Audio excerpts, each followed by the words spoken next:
Welcome to Diversity Conversations, where we engage in thought-provoking dialogue to identify leadership solutions to today's most challenging conflicts. Stream live each week, Saturday 9:30 a.m. to 11 a.m. Hosted by Diversity, Equity, and Inclusion Strategist and CEOs Eric Ellis and Tommy Lewis. Join us and add your voice to this engaging diversity conversation. Good morning, Greater Cincinnati, Northern Kentucky, the United States, and the world. My name is Eric Ellis, and I'm the President and CEO of Integrity Development Corporation, and I'm joined this morning by my good friend and my brother, Tommy Lewis, President and CEO of Make It Plain Consulting. Good morning, Eric. Good morning, Tommy. What's up, T? Hey, nothing much, man. It's great to be back. Absolutely. We're glad to have you back, yeah, man. Missed it last week. I was on assignment, had a great time, but it's great to be back again every Saturday morning for 7+ years. To our community, welcome and happy Easter weekend. Absolutely, absolutely. We are celebrating. For most of us, we don't really believe in Easter Bunny, but we do believe in a risen Jesus Christ. And I'll tell you, that is our North Star, if you will. While we're in the midst of all of this confusion, there's something that holds it all together. And I believe that is Christ, the risen Christ. Yeah, we have to have some foundation, Eric, in anything we do. And particularly when there are turbulent waters, how are we anchored down? Right. So as we get up and pursue our work and or lives every day, what's our anchor? What's our rock? Otherwise, we may blow in the wind, rise and fall with the tide, and sink when the turbulence gets too rough, the waters get too choppy. So that's our foundation. And for those who have their own foundation, stay the course. And that's the work that we do now. We're staying the course. Absolutely. Sure, we make some pivots. Right. We make some adjustments. Right. But we're staying the course. Right. And I'll start by sharing a story. So I had a dream a couple weeks ago, Tommy. And in this dream, I was playing basketball. I was on the floor. And it's kind of the experience that I had in high school. The coach didn't have a lot of confidence in me. And so, I was missing easy shots. Yeah. And so I turned to the coach and I said, Coach, if you would just believe in me, I could help us win games. And then I started realizing that dream, in the midst of the dream, was really about how I feel about DEI. Wow. That in the work that we do, Tommy, you and I feel like we have lots of answers.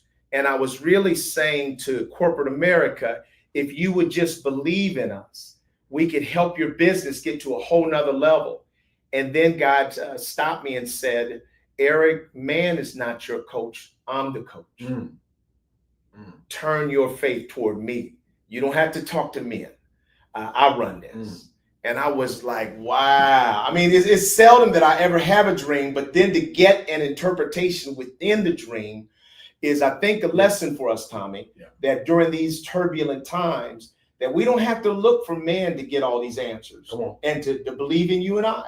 I tell people with great confidence that nothing's going to stop the vision and the purpose that God created for me to do. Yeah, absolutely. We're living purpose-driven lives. We continue to do that, live purpose-driven lives, Eric. And I will say that my week has been calm and turbulent at the same time. And so, every day I'm working with clients, working with our own staff to help really wrap our arms around what the heck is going on.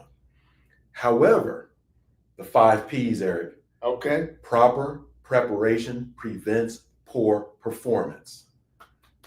With anything, as former athletes, we know that the practice prepares us for the game. Right. Because during the game, there's no time to think. Right. We have to go on muscle memory. We have to go on what we've practiced. Absolutely. There's no time to think. And right now, I think some organizations have been overthinking, where I and you, we say, hey, we've been through this some 20, 30 plus years. Right. This is a pendulum swing. Right. This is a a turn of the tide. Right. It'll come back. That's right. Small storm, but we know how to navigate Absolutely. this. Stay with us. Right. But those who are less familiar, what we do is ease their consciousness, ease their hearts and their energy, because that's important. Some of us are making emotional responses. Woe is me. Right. Do I simply dismantle and move away from the work? Do I stay silent and don't say anything and try to duck my head? Right. Or do I double down and say, this is who we are, here's who we are working for and with, which are human beings. Right. And here's how we get to a mutually desired outcome. That's the work I was doing this week. I'll tell you, and Tommy, and I love the work that we do. We work with a lot of different organizations, and in these turbulent times politically, when DEI is under attack, we are oftentimes training in environments where there's a whole sort of MAGA Trump audience. And we are able to be successful even with those audiences. So over the last couple of weeks, Tommy, I've had people that came in with sort of an axe to grind. Yeah. And, you know, I start by sometimes tuning people up. You know, I tune them up just a little bit, you know, and give them the real definition of diversity. DEI, diverse, you know, all people are unique, da, da, da. The opposite of diverse is sameness. Equity. The opposite of equity is inequity. I is inclusion. The opposite of that is exclusion. What side should you be on? And I'll tell you, Tommy, people get with this. A comment that I was sharing with some people in the union, I said, if we want the world to be colorblind, gender blind, class blind, then why do we even need unions? And then they said, well, if we didn't have unions, then management was. I said, well, the union is an example of a DEI initiative. Absolutely. And then the room got quiet. And then they started realizing that all we're doing is fighting for non-dominant culture people to make sure that they're not held back for anything other than a lack of talent, skill, ability, and work ethic. And so, Tommy, I've never seen, and this is what I'd say to the community, don't lose your hope or believe that somehow there is this conspiracy of all people in this country to work against people of color. I would say to you that we've got challenges, but we all are finding ourselves in the same pot. And as a result of that, I think our president is going to unify the country going out the back door. And so we have a guest that's going to join us this morning. Dr. Randy Berlew will bring her to the stage. She's been with us before. Yes. Dr. Randy, how are you? I'm good. How are you? It's great to be here this morning. Outstanding, outstanding, outstanding. We are delighted to have you back. And I'd love to start by just having you sort of just refresh our community of you and your background and the things that you're excited to be doing. Yes. So my name is Randy Berlew. I am a clinical psychologist by training, and I've spent most of my career doing research and consulting with nonprofit organizations and local and state government funded organizations as well. A lot of my work has to do with program evaluation. So that means looking at programs that we're bringing into particularly marginalized or historically underrepresented communities and seeing how they work in those communities and seeing how we can partner better in those communities. And that's sort of the bulk of what I do as my job as Director of Research and Equity for Philibert Research and Evaluation. And I also work as a consultant in the DEI space. And recently, I've spent a lot of my time working in the child welfare area. So thinking about how do we create a child welfare system that acknowledges sort of the disparities inherent in the system and create a system that is more equitable for all the children and families in care. Can you unpack child welfare a bit for us? Because I don't know if there's a difference between maybe adult and or family welfare and child welfare. Could you unpack that for us? So a lot of the work that I do is with our state's organizations that work with children and families who have been identified as needing some support or sometimes needing children to be in care for a period of time so that the family can be supported to hopefully reunify. And so looking at kind of the ways that we interact, particularly with communities that have experienced historical trauma with all sorts of systems like the medical system, the education system, the legal system, and also the child protection system. Sort of thinking about what does that mean? How does that need to change our approach? How do we create a way of being in these communities that respects communities, that acknowledges their strengths, that helps bring them in as partners and collaborators, and thinking about the best ways to protect families and keep families together. Yeah, and before you ask the question, Eric, I think this is interesting already because as you were talking, I was thinking about the myths that folks have about DEI and even possibly the myths that folks may have about welfare, right? Could you talk about some of the myths or half truths about either child welfare or the non-dominant or underrepresented communities? Yeah, so one of the things that I talk a lot about is the fact that we can see a lot of racial disparities within child protection, similar to what we see in the medical system and the legal system, where you're seeing that the outcomes for children and families of color are not as positive as the outcome for white families and white children. And one of the things that I say to my clients a lot and that I remind my research team of a lot is that people are not problems, systems are problems. So I think one of the myths is that we see these disparities and make assumptions that there's something inherently wrong about certain communities, or somehow they are less capable of taking care of their children or understanding their children's needs.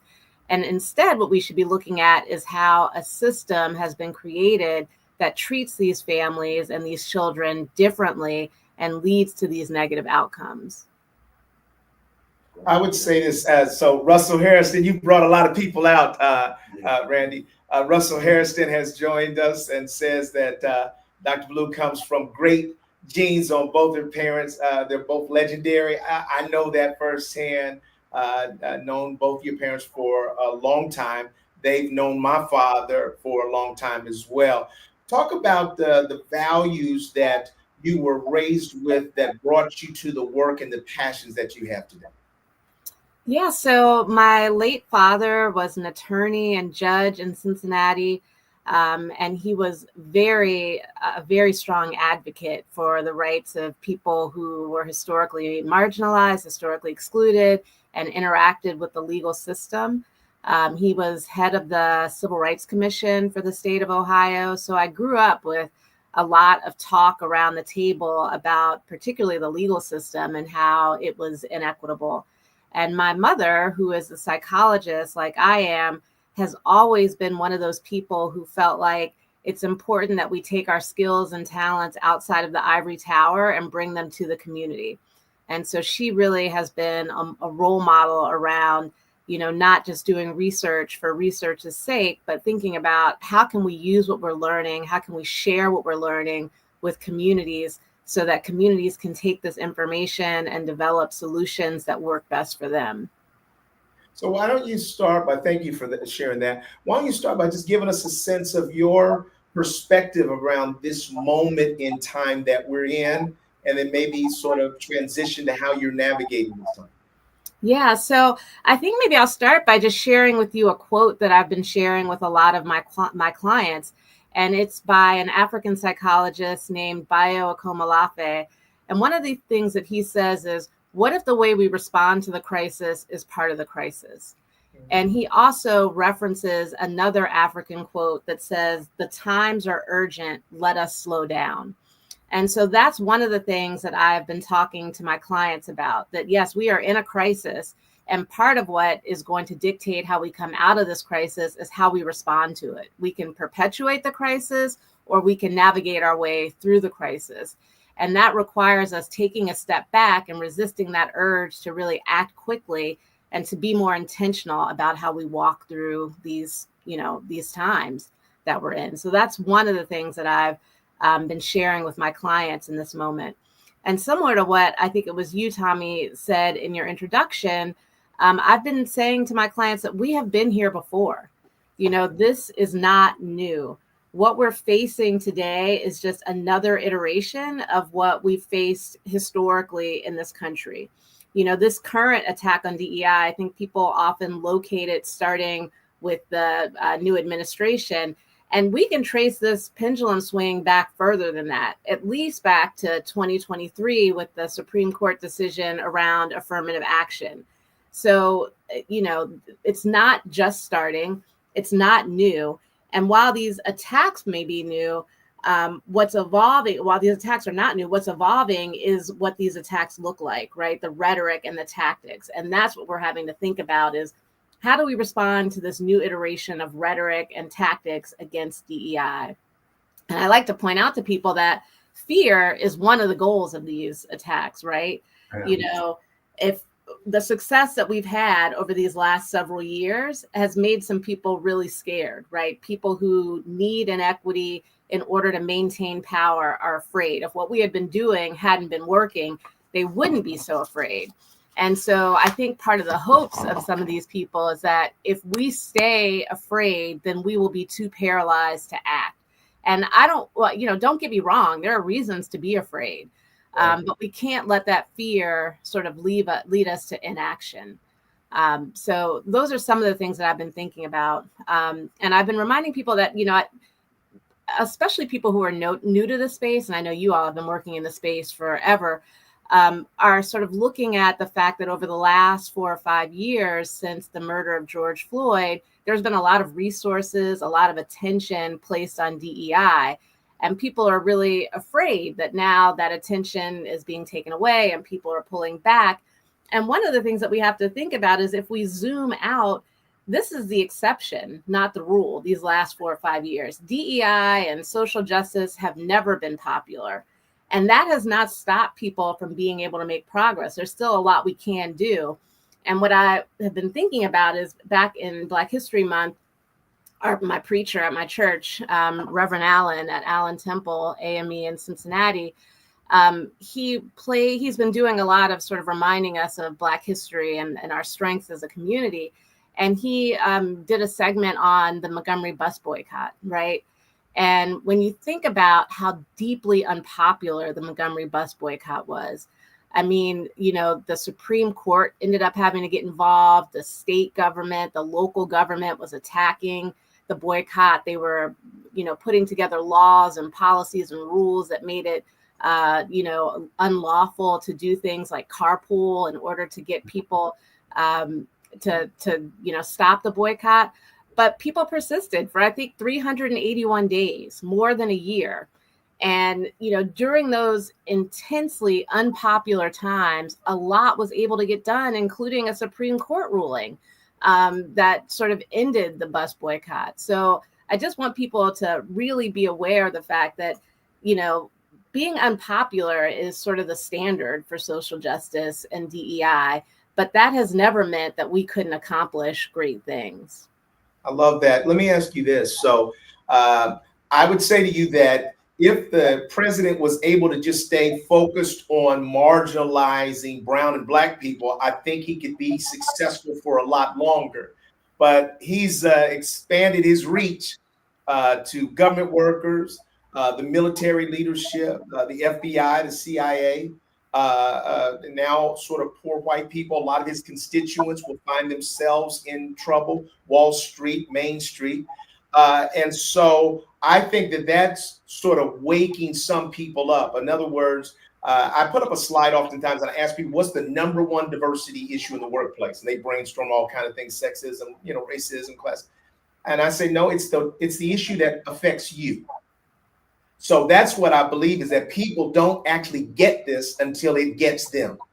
Yeah. But I'm not sure if we as people of color, how comfortable we are with sharing the pain with others and collaborating. Certainly we have a history of that, but what are your thoughts about our interests, our effectiveness at trying to collaborate with other sort of disconnected, disenfranchised people groups? Yeah, well, I mean, what you're saying reminds me of one of the things that we've been saying in the civil rights movement for a long time, that, none of us is free until all of us is free. And I think what's happening now is that the administration is proving that point, that unless we're all safe, unless we're all protected, unless there's equity for everyone, then no one is safe. It could be you tomorrow. And I don't know that everyone understood that, but I think that's becoming apparent.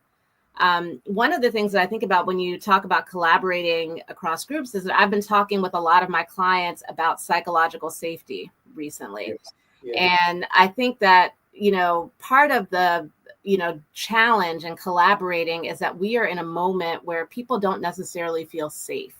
And Right. so I've been working with a lot of my clients to think about, what does psychological safety look like at your organization? And how do you start building that safety? How do you start building trust across groups so that you can have these conversations and start doing the work? But I think that, if we zoom out and think globally, part of the, issue that we're having collaborating even across other historically excluded groups is this lack of a sense of psychological safety. People are feeling, very self-protective. And one of the things we have to think about before we ask people to do the work or do the collaboration is think about, how do we build trust in our current context? What would that look like? Right. Tommy, let me ask one more question, and then I'm going to let you come in. I feel like a little kid in an elementary school class right now, Dr. Ballou. And I'm like, ooh, teacher, call me. Here's the question that I have for you, and you are the perfect guest to answer this. So we see that politicians and the media know that the best way, they're all after our attention. And the best way to maintain our attention or get our attention is through sensationalism and negativity. Tommy and I will consume media so that we're up to date on the kinds of things that are happening. But my body has told me sometimes, Eric, you can only do so much of this because you can literally feel your body responding to that. And so I have to turn to jazz music, and then my body says, oh, thank you. So the question I have for you is, how should people be monitoring how much information and media that they're consuming? It's interesting that you say that, because I've been on particularly a TikTok fast for myself for the last 5 or 6 months where I just don't go on it. Yes. And I also limit the amount of news that I consume. Yeah. When you think about, especially the 24-hour news channels, you're really hearing the same story over and over and over all day. So there's not really a need for me to watch it for 3 or 4 hours. I can listen to about 20, 30 minutes and get the stories of the day, and that's enough. And I would just remind people of several years ago when 60 Minutes did the interview of the Facebook whistleblower. And one of the things that she was saying about Facebook is that, at any given moment, if you spend, 5 minutes on Facebook, they can present you with about 100 pieces of content, but they have thousands of pieces of content that they can choose from in terms of what they show you. And what they know is that content that is divisive gets more engagement. And, part of their business model, part of how they make money is to get you engage with, their social media channel. And I'm not picking on Facebook. I think you'd see several, similar things across social media channels. And so one of the things that I try to talk to people about is making sure that you're not in a bubble, right? One of the reasons that I took a fast from TikTok is that the algorithm had learned my preferences and my viewpoints so well that it was just feeding me constant information to get me upset and to reinforce my own beliefs. And there's a need, I think, in these times to make sure that you're giving yourself space to really focus on your own thoughts, to reflect, to take in, the bit of media that you need and give yourself time to process it on your own, as opposed to relying on 24 hours of somebody telling you, this is what you think about this topic, and this is why you should be angry. So again, I think this is great because you talked about psychological safety. There's a book that I read and was exposed to in undergrad studying Africana studies, was the psychological impact of slavery. And it projected how we as people, anyone in either bondage, oppression, or marginalization is psychologically impacted multi-generations after said event, right? With that being said, what steps might I be able to take if I am engaging with media, negative news, and psychologically, I do not know that I'm addicted to that negativity. And then years down the road, it shows up. Just like you, Dr. Randy, I don't allow the administration, as I share with Eric, to live rent free in my head. I simply have stopped watching. I don't even talk about it, right? Because for me, psychologically, if I talk about it, it triggers a schema, a movie reel that has me going down some either negative or some projected, solution. However, if I'm addicted and I'm psychologically sick to the disease, what 1, 2, or 3 steps might I take in addition to just stop and go cold turkey? Yeah, well, one thing that I think is helpful is just knowledge, right? So you can go on your phone and look at how much time you're spending on these apps, and that can be eye-opening. And really reflect on, like, is this how I want to spend 6, 7 hours of my day, on these apps? So I think the first thing is really sort of being honest with yourself about how much time you're spending doing these things. And then also, to focus on the things that keep you healthy. And this is going to be a long battle. It's not going to be over tomorrow. We're going to keep fighting for, even after this administration, there are going to be fights that have to be fought. And so thinking about how do you preserve your strength and preserve your energy so that you're ready for the battle? And what are the things that fortify you and energize you? So for some people, that might be exercise. For some people, that might be hobbies. For a lot of people, it's finding community. But thinking about, how do I keep myself ready and in shape? And I think the other thing to keep in mind is, if you watch all of this media all the time, there are lots of things to be outraged about, but none of us have the capacity to fight the battle on every front. So one of the things that I try to think about is, where can I make my best contribution? There are some things that there are other people who are much better suited to lead the fight in that area.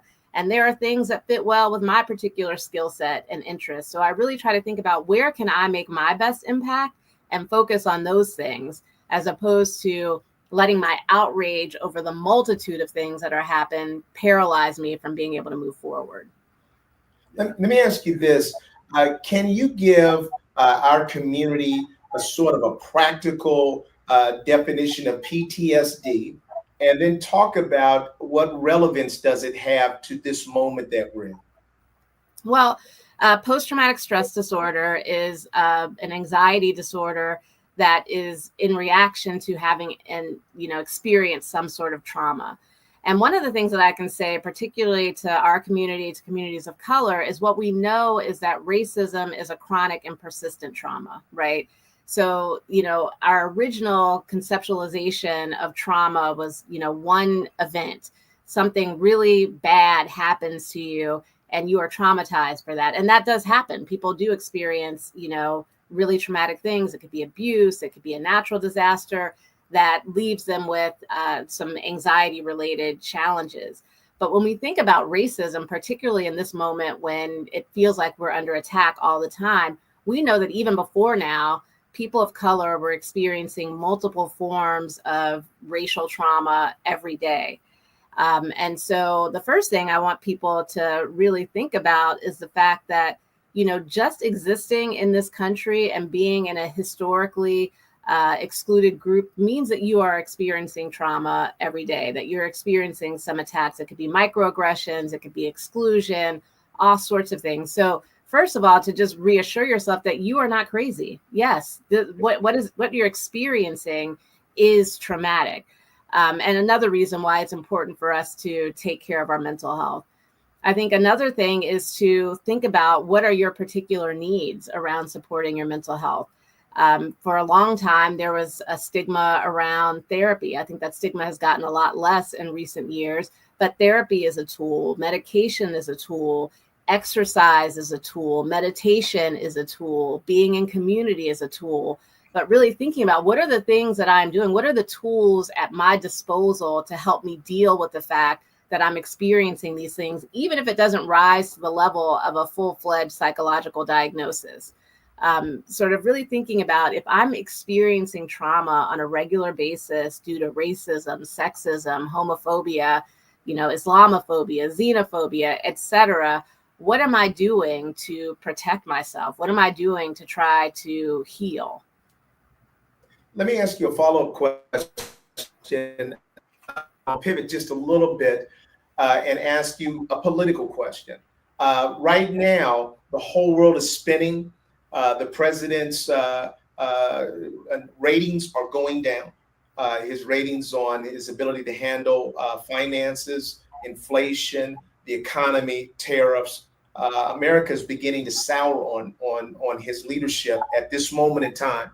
But we still know that he has a very strong base that is so thrilled about the identity part of what he's doing that a lot of times it trumps even some of their fears and concerns about other things. You would think that this time is a layup for the Democratic Party, but it doesn't exactly look like it is. What are your notions of how do we get ourselves out of this moment as we prepare from a political standpoint? Does the Democratic Party have the ability to offer something meaningful as an option, or is it a whole new thing like the Independent Party? Well, I'm not a political strategist, so let me just put that out there. But what I will say is I don't think that what we want to be is the roll over and die party, right? Like we don't have the House, we don't have the Senate, we don't have the White House, we don't have the Supreme Court. There's nothing we can do. So I was really inspired by Cory Booker when he was up on the floor for, was it 24, 25 hours? And so, I think we have to think about what can we do in these current times. And when we're looking at our political leaders in the Democratic Party, we need to be looking for those who are saying there are still things we can do, and I'm willing to do these things. Even if it doesn't have immediate action, I'm not going to just roll over and die. The other thing that I could say is that, I do think people are souring on this administration, maybe not to the numbers that we'd like to see, but certainly some people are. But what we can't do is wait for everybody else to get on board, right? I mean, what would it have looked like for our ancestors if they said, well, we're not going to sort of fight against slavery, we're not going to fight against the Jim Crow South until everybody else is on board, until they're ready. We just can't allow other people's readiness to be a precondition for us moving forward. And so those are two things that I think about. Let me ask you one other follow-up question, then I'm gonna turn to Tommy. What Tommy and I understand is that in order to make DEI relevant and for organizations to say yes to it, we've had to make sure that inclusion is in fact inclusive. And so we've had to make sure that it's relevant to women, to LGBTQ community, to neurodivergent individuals within the workforce. But I would say to you that for people in the real world, we get so hyper-focused on our own pain that it's hard to share the stage with others. What are your thoughts about how people can be encouraged to sort of share the pain, share the space, be willing to strategize with others when your own individual pain is so loud in your own life?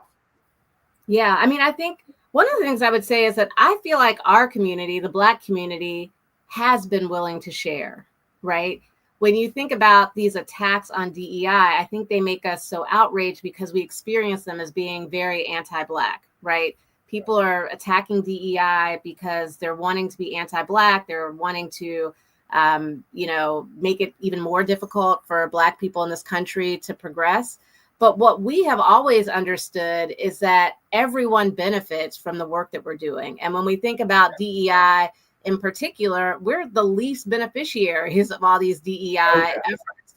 White women, veterans, all sorts of people are, benefiting from DEI in much greater quantity than Black people are. And yet we have been on the front line saying that this is important and we're going to fight for this. So I would just say for our community, I feel like we have had that understanding. We have understood that maybe other people don't understand that, but we have understood that as we fight for our own rights, we are actually fighting for everyone's rights. And I think that's one of the things that people are starting to see with this administration is that the things that we, fought for in the Civil Rights Act have not just benefited us. They have benefited lots of people. And as people are losing access to some of these benefits, I'm hoping that what that means is that there will be more of a willingness both to acknowledge the work that has been done within the community and to collaborate across communities to, work for progress for everyone. Right. I would push back just a little bit on that. We have always been open because I would say that, yes, other communities have benefited greatly from the work that we've done.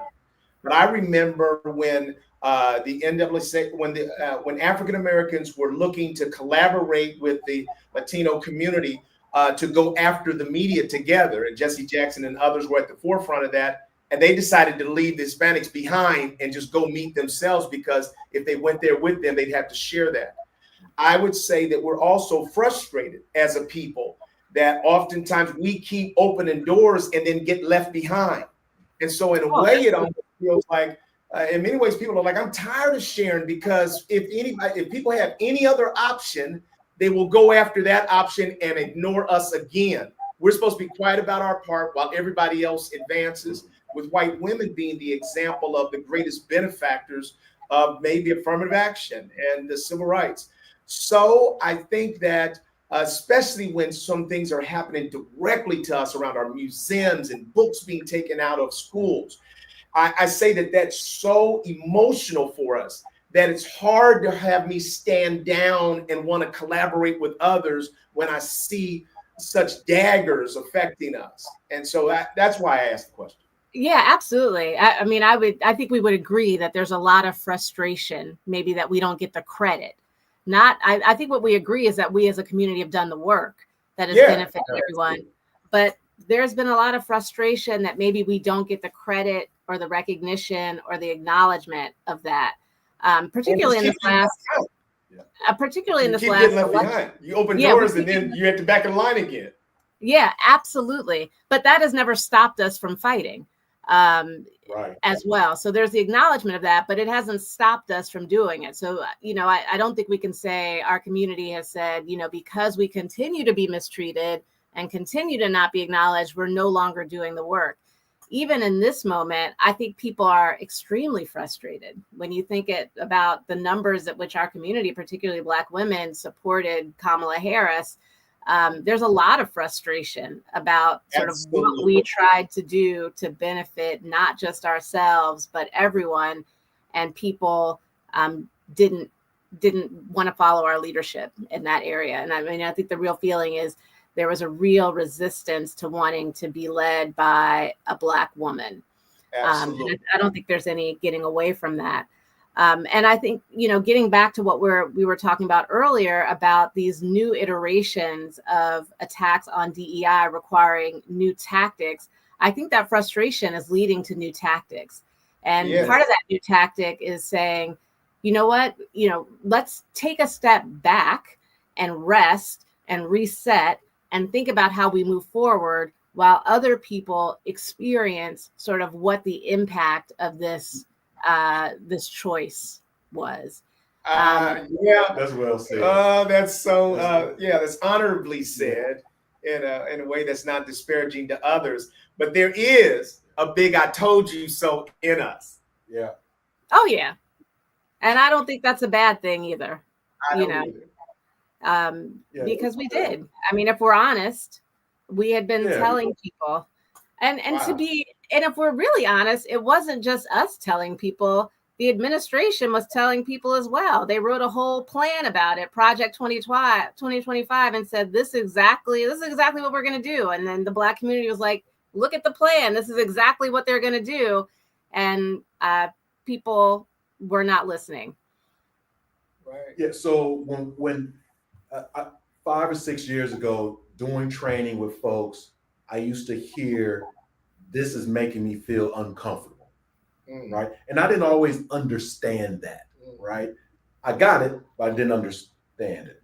And then we had George Floyd, and we had COVID, and there was a pivot from the dominant culture, at least toward me and folks like us doing this work. It was more or less, how are you doing? I actually remember it used to be a chorus of dominant culture folks asking, as if it's a script, "How are you feeling, Tommy?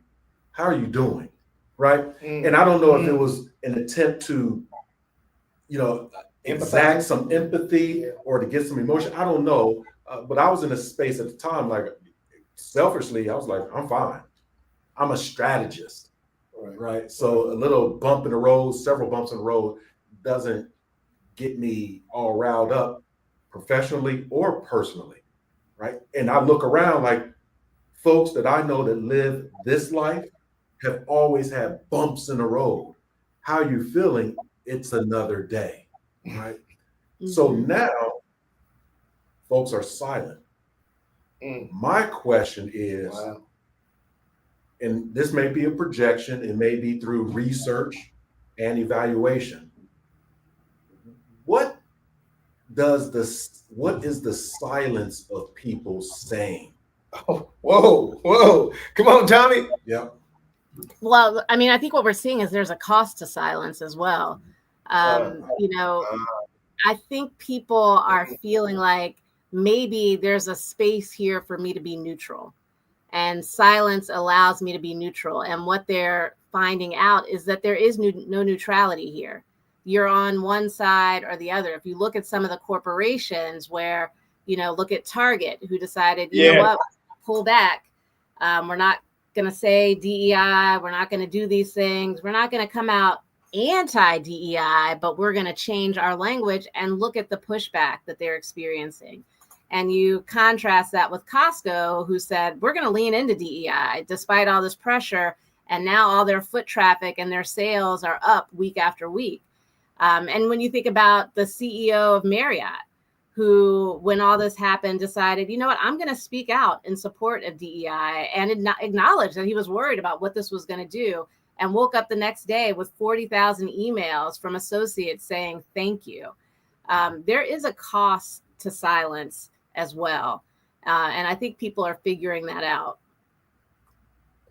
Yeah, I would say to you that it does mean that you have to strategize well in this time. If you see what's happening with law firms that the president has gone after, there is a real penalty. And I think the strategy is, if we can take out the law firms, then we can take out those institutions that defend people's rights and freedoms. I think that we're at a point of almost a constitutional crisis right now. And but I believe that when you attack so many people, when they finally find themselves together, I think they will find the strength they need to raise their voices in difficult times. Absolutely. And I think, when we think about silence, what happens, right? You start losing the trust of your constituents. People stop believing in your values as an organization. And so you start to feel the pressure from whether it's the marketplace or your employees or whatever. And so I think people are having to reckon with that. People are trying to walk a very fine line between saying too much and not saying enough. And some people think that it's safer to not say enough, but it's not safe. It's not safe on an organizational level, but it's also not safe on a societal level, because what we don't want to do is create a vacuum through our silence, because there are people on the other side who would be all too willing to fill that vacuum in with all sorts of anti-DEI nonsense. Right. Why don't you react to Russell's comment here? I had a chance to read that. I think that's interesting. And again, he says, for those who are listening and not watching, Eric, thanks for this important discussion, as we must navigate our underserved communities and address mental health, safety, workforce development, and effective programming designed with feedback loops. Additionally, the silence that Tommy I speaks on begs for leadership as a Yeah. void has become That's the apparent. point that I was. That's it. Yeah, that begs for leadership as a void has become apparent. And I would add to this and then ask for your perspective, Randy, that there was a time when we had one Jesse Jackson, and we as a people were frustrated that they only put one voice forward for us. I know Jesse Jackson. I've loved what he's done. So even though, there's probably some criticism I've had, he's a hero, and I've loved a lot of leadership that he's provided. But then I think the strategy moved from, oh, okay, you all don't want one voice.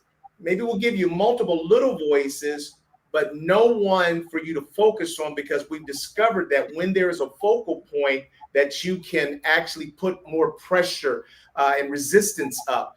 What do you think about that, the notion of not having any visible leadership to sort of allow us to coalesce behind? Well, interestingly, we were talking about some of the dangers of social media, but I think one of the things that social media has done has given other people opportunity to create voice, right? That's true. And so you're seeing organizing and advocacy look much different now, where, news can spread about a protest, about a boycott very quickly on social media. And you don't necessarily have the power as the one Black leader in the community to say, we're going to do this or we're going to do that. I think it equalizes the power within the community, and it builds in some accountability, right, for people who are more known. I was thinking about, Target and how they just had a talk with Reverend Al about sort of what they've been doing and DEI. And I think one of the things that's coming out of that, and first I'll say personally, and this has nothing to do with who Reverend Al is as a person, there is nothing that Target could say in a conversation with anyone that would get me to change my mind in this moment about not supporting them. And I think that's where social media has allowed other people to be, activists, to say, like, this is what we want. It's not, we don't just want one person to come in and say, oh, our boycott is over, we're leaving. We all have a stake in this. We all have a voice in this. And these are the things that we want to see change. So I think, just as the ways that people are attacking DEI has changed, we have new tools for organizing, for advocating, for boycotting, for getting our message out there. And it gives people more power than you might have had when we were relying on just one person who got all the meetings. Right.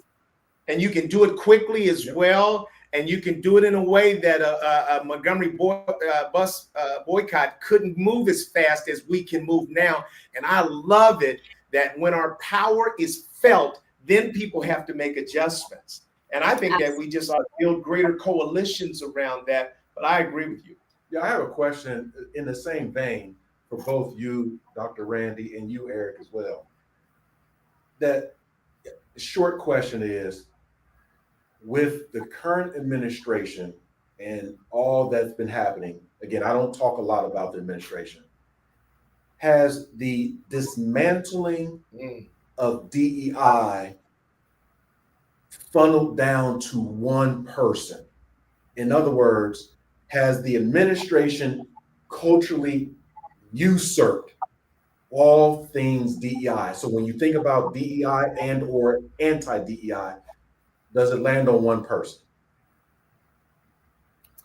Well, like I said before, I don't think it's just the administration, right? No. I think they have escalated, but there have been winds pushing in this direction for at least a few years prior to this administration taking office. So I don't think it's one person per se that it's funneled down to. And I think what we're seeing is that people are figuring out what DEI actually means. There's a lot, we heard it earlier around CRT, critical race theory, that people get these terms and they don't understand them, they don't use them correctly, but they're able to sort of mobilize them into some rallying cry. We don't want CRT, we don't want people to be woke, we don't want DEI. and they have no idea what any of this means. And so I think we're in a moment where people are starting to realize that perhaps they've been misled. Now, does that mean that there's still, I mean, there's racism out there. There are people and systems that are racist and they're not eager to change their minds, and they may never, in many cases, change their minds. But I think there is a group of people out there who, if they really understood what was happening, might be able to think a little bit more critically about how they respond in this moment. I agree. Yeah, real quick, that's helpful for me. Again, go to you, Eric. It's helpful for me because I've been engaging with folks, not many, that would defer quickly to either the administration or an executive order of the rule of the land, right? Here's why we cannot do DEI, because the leader of the free world said it, or this executive order. Where I then turn and say, what do you think? I think it's easy to have cognizant dissonance between here's what one thing or one person says and here's what I think. It is, in my opinion, my humble opinion, it's cowardly. It's cowardly not to be accountable for my own thinking, my own speech, my own actions, and say, I only do because they say, therefore I'm a parrot, right? Therefore I'm the whatever. So I have pivoted with sophistication and diplomacy of really using some psychological techniques in turning the introspection, turning the exploration of understanding over to the person. What do you know about? Mm-hmm. Well, I don't know anything, but I do know that we won't be doing it. We won't be doing it. Well, and I think my response to that, I have used a different tactic, but I might employ yours as well. And that is pointing to a systems approach, right? Yes. So it's easy to say, oh, it's because of this president that all this is changing and nobody else has any, accountability. But if we think of this as a system and we force ourselves to acknowledge that we are actors in these systems that are perpetuating inequity, then we have to acknowledge that we have responsibility in this. And so we have to think about, what am I doing in my role in this system to perpetuate these inequities? And it's much easier for people to just locate it in the CEO or in the president or in the governor or in someone else, because then you don't have to acknowledge that you play a role in this system. And that's why, I'm less of my friend, Dr. Kira Banks always says she's not a hearts and minds person. And that is one of the reasons why I think we have to shift people away from thinking about bad actors and thinking about systems. Yeah, I love that. I love that. So for me, Dr. Randy, I really, first of all, I recognize that there are problems with DEI. And so for me, as I look at DEI, in many instances, it had become performative anyway. That organizations had a diversity council that didn't have any real power. They had ERGs because they only had to give them $500 stipend and they never really did anything. And then they trained all their employees on a 30-minute online, something that people went to sleep on. And they called that DEI. So I think a lot of times it had become performative. I would say that I wasn't completely opposed to the Supreme Court's sort of takedown of affirmative action, because I see it this way. I think that the Supreme Court is saying to organizations that you cannot have your cake and eat it too.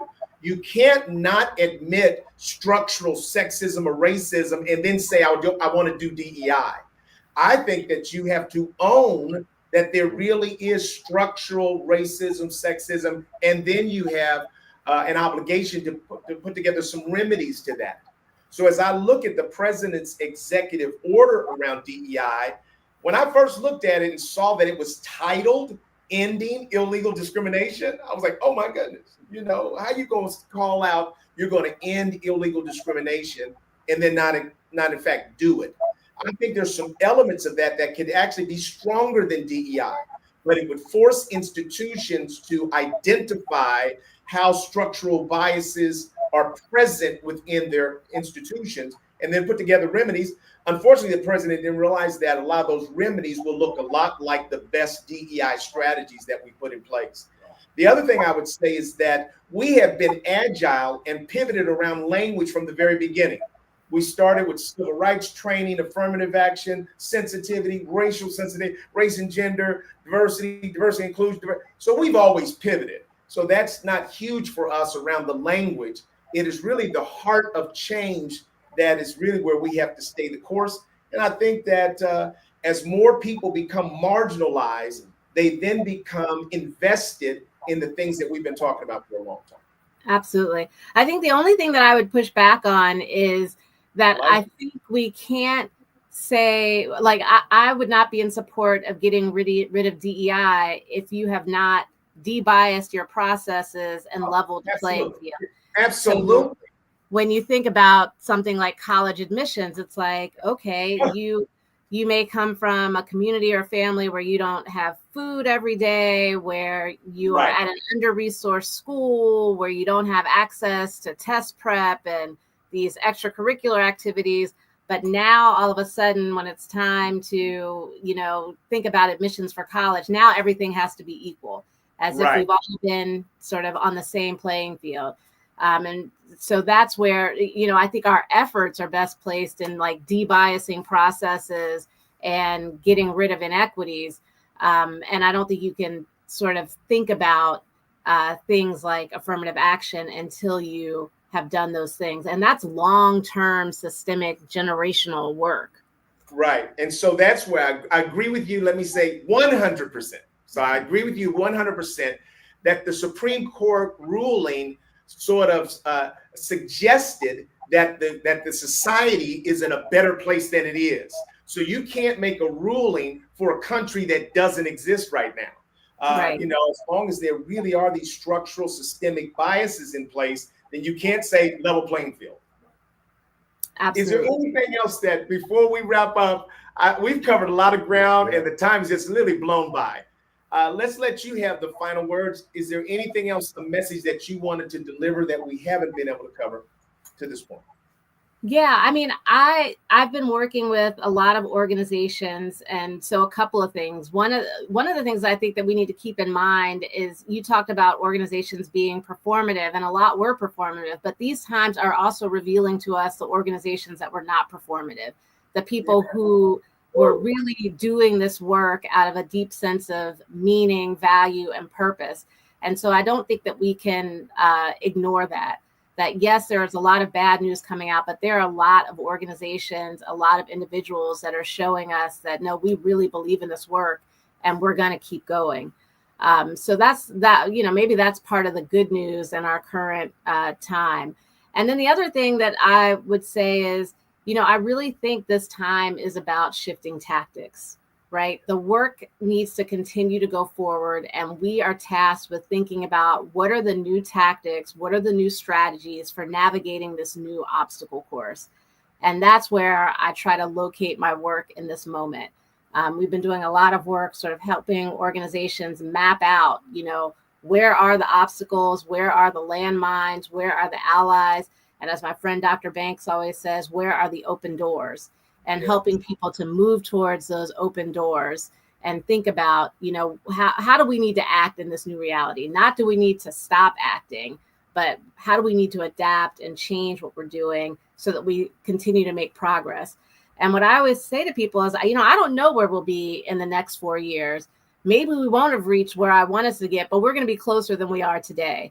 And I think that's what we need to focus on, making sure that we are closer in 4 years to where we want to be than we are today. And that we can't let these attacks stop us from making progress. That's well said. That's very, very well said. If you are joining this show and this conversation for the first time, you've had a treat. Absolutely. We would like to invite you to revisit the broadcast, the episode, to unpack it a little bit more. Dr. Randy Berlew is a scholar, an advocate, a researcher, and a human being. So combining all of that makes her a phenomenal woman. Absolutely. We want to thank you for joining us in this conversation. It's wonderful. Eric? And I'm going to say thank you, Dr. Berlew, for that opening for us to also be reminded of the organizations that are staying the course and doing great work. Tommy Lewis and I both have clients that are doubling down on DEI. And they're fighting forward. I mean, people that were strong conservatives, but believe in this greatly. So thank you for reminding us of that. You and I have got to connect, because I just love your thinking. And there's a lot of work that we all need to be able to do. We'll let you close us out with the last word, and then we'll sign off. Yeah, so I would just say to everyone, thank you so much for joining this conversation. And the message I want to leave with you is take care of yourself so you're ready for this fight. Think about where you can make your best conversation and protect your mental health and protect your peace as much as possible so that you're ready for the fight. That's it. Until next week, we would like to invite you to join us in another installment of Diversity Conversations. Take care now. Take care now.